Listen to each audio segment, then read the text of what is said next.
Hello everyone, welcome back to my channel Analytics with Mahendra.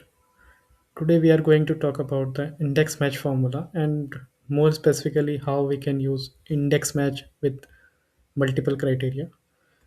Many of us already know that index match can be used for a single lookup, but the real power comes when we want to match multiple conditions. For example, let's say product is 349 and we need the channel is reseller and we need the cost.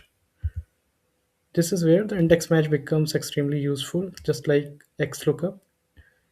Index match allows us to look up left to right, look up right to left, and handle large data sets more effectively.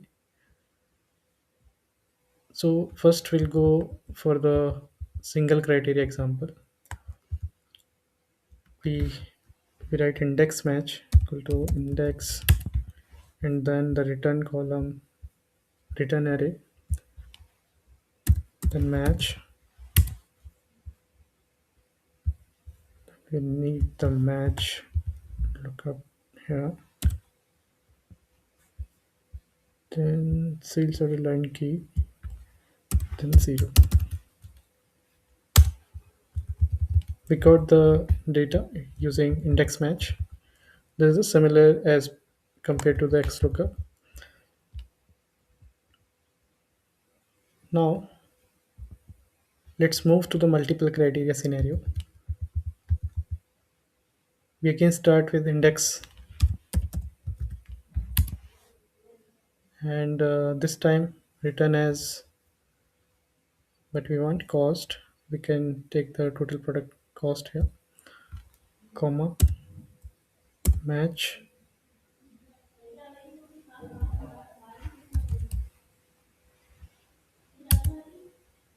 and we'll put 1, comma, first is product key.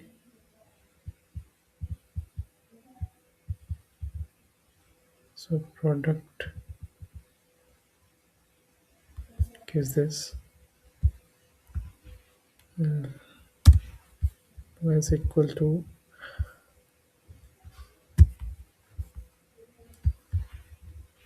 this. First we have to put the brackets, then this wildcard symbol, then again the second criteria, channel we can take it from here,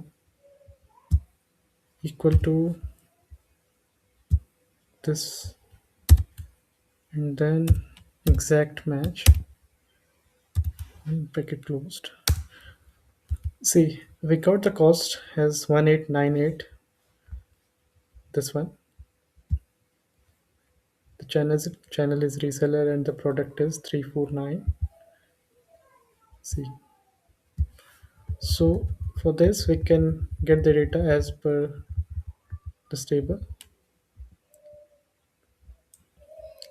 Why is this useful? This approach is extremely helpful in real world analysis where data is spread across multiple columns. You need values based on more than one condition. You want a reliable alternative to XLOOKUP for large data sets. If you found this video helpful, please like, share, and subscribe to the channel. And I will keep bringing more such practical Excel formulas that will help you work faster and smarter in Excel. Thanks for watching, guys.